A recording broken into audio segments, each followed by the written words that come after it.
Are we live? I don't even know. Hello? Can you hear me? I don't even know if you can hear me. Hello, there we go. We're working. Right. Um, Welcome to my show. And today I'm going to be talking about why we should be grateful for adversity in our lives. And that's really well demonstrated by what happened with Gareth Southgate and what happened in the past with him as well. He's gone to hell and back, and now look where he is. So, and that is pretty much the crux of what I'm going to be talking about today as well, basically, because I wanted to talk about something that what happened to me many years ago when I was a kid, basically, and it brought it to my mind the other week when someone was sympathetic to me. So basically, I told them a story about what happened to me years ago, and as a consequence of that, they were saying things like, I feel sorry for you, I'm sorry for what you went through. The thing is, I'm not. Because the way I see it is everything that happens to us in life happens for a reason. And it worries me that a lot of kids and people these days are extremely oversensitive and protective to people. And yes, that's good. That's important that people are protected from real bad things in life, really. Things that can cause real mental hardship, problems, hate, that sort of thing. Real hate, not perceived hate, I should add. But it's also worth remembering that a lot of the bad things that happen to us in life happen for reasons. And they happen to help us grow. And if you're going through life and nothing ever bad happens to you, how do you expect to then develop certain things, certain characteristics, which then you will need in later life? Now, I'll give you the example of what I'm talking about here, because years ago, when I joined my secondary school, I was mercifully bullied by kids, basically because I was white, I was black, I was Jewish, and I was in a minority of the kids there, so I was attacked regularly for about a year. Before that, I'd never experienced racism, I'd never experienced violence, bullying, any of those sort of things before. So it was all new to me, and it was horrible, and it really set me on a journey which was full of pretty nasty things as I went through life. It set me into, it put me into a mindset where I felt that I had to stand up for myself, perhaps. But at first, I wasn't in that sort of frame of mind. And it wasn't until I left that school and went on, and eventually, when I was about, 15, 16, joined a gang, a football gang, and again found myself in a situation where I was bullied and stuff like that. But it was also where I learned to give back. So when I say give back, what I meant is to not take things to heart so much, not be sensitive to things so much, and be able to have banter with people and that sort of things. So it sort of developed, I sort of developed that character, basically. My character, who I am now, my humour, my sense of humour, my personality, all of those things, all come from that. All came from being bullied, basically. Because it taught me to be quick-witted, be able to be funny. I learned how to outwit people with my tongue. But it also had negative things. I got involved in fights and things like that as well. But when you're going through all of these things in life, and we go through horrible things all the time, it's just part of life. But it's very easy to see yourself as a victim. And what's worse is when other people see you as a victim, in my opinion. Because that's the one thing in my view I hate being seen as. I don't like anyone to see me as a victim. And as a consequence of that, I don't like to have sympathy from anybody, even when I've been through real horrible things. And so I don't, it sort of motivates me not to be like that. So if someone is feeling sorry for me about something, then I will do what I can not to make them feel, have them feel that way. But it wasn't until I went through losing my parents and that sort of stuff that I realised how much those early events in my life, how valuable they were to me. Because it was those experiences that really helped me develop the strength of character, resilience and determination and sheer bloody mindedness to get through all of those horrible things later on in life. Now, had I not been through all of those experiences early on in my life, I probably wouldn't have developed those characteristics in the same way. I probably would have in some way, but not in the same way.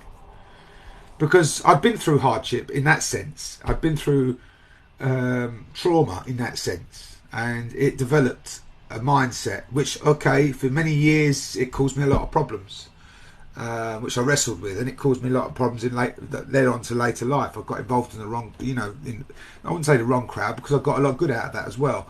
But, things that weren't necessarily beneficial for me. But those things led on to something else. And I wouldn't be who I am now if I hadn't been through all of those crap experiences. So it worries me when I see people overprotected now. Because I think to myself, kids grow up needing these negative experiences just as much as they need the positive experiences. And if you prevent people from having those, or overprotect people from having those, what you see is people developing very overly sensitive natures, and that can be harmful in its own right, because then people become harmed by things that they shouldn't really become harmed by. Life isn't easy. It's a hard journey. It really is, and it doesn't get easy. So if you're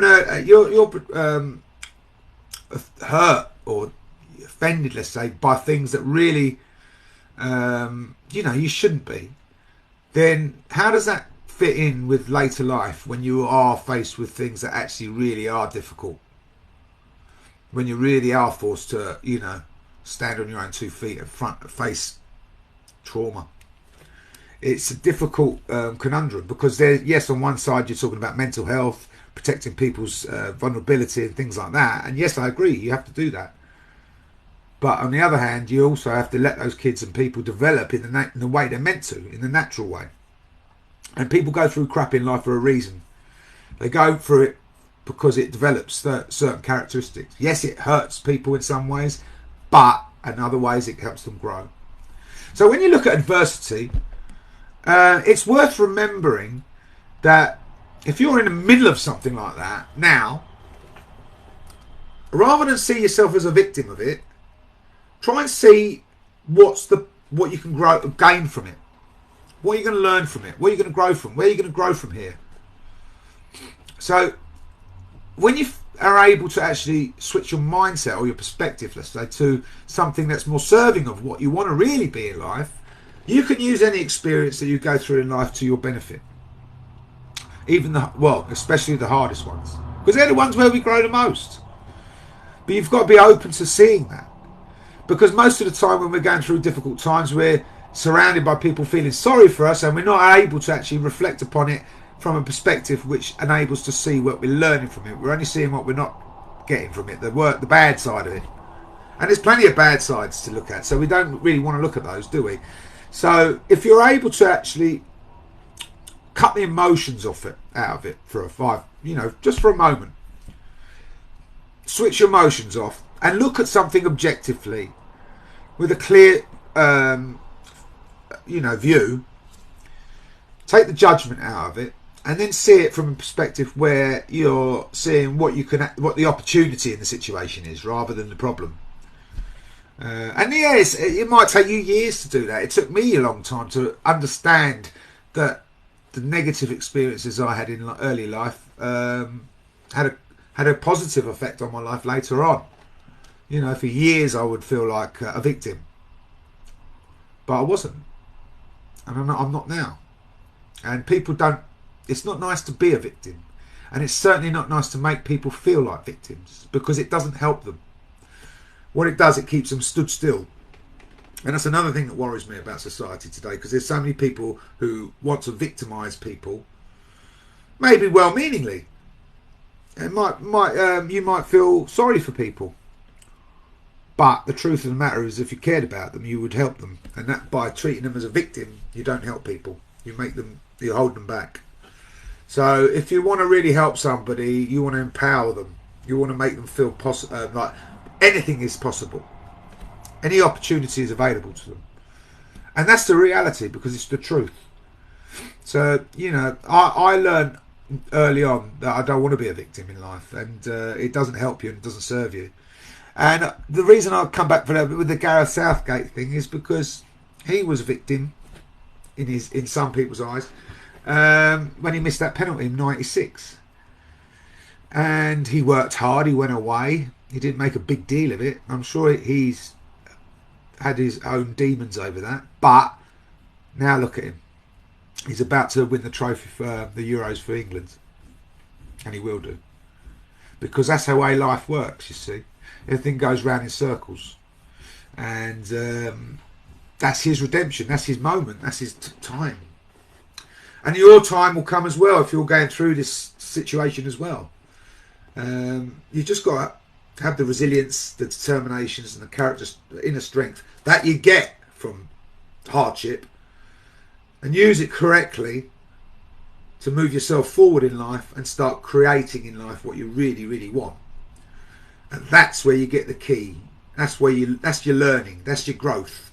So rather than focusing on being the victim and what you haven't got and the problems and everything else, poor me, why is this happening to me, and all of that sort of stuff, think about what you're going to learn from it. Think about how you're going to use it to make you grow, and how you're going to use it to really achieve your goals in life. Because these are all tools, basically, tools to use to move forward in life and create what you want. So that's what I wanted to talk about tonight anyway. So my Turning Point Challenge has been moved back to next week now, because one of the people went on holiday to France. And so we're starting next week. So if anyone's interested in joining that, I've got a couple of places still left, and I'd love to have you join. And I'm going to leave the details in the bottom here. And if also my email newsletters, the details for that's going to be left in the bottom there. So if anyone wants to join that, you get regular updates and some great information coming up about my new podcast, which is coming out soon. So, and on that note, I love you and leave you, and hope you enjoy the football on Sunday. See you soon. Bye bye.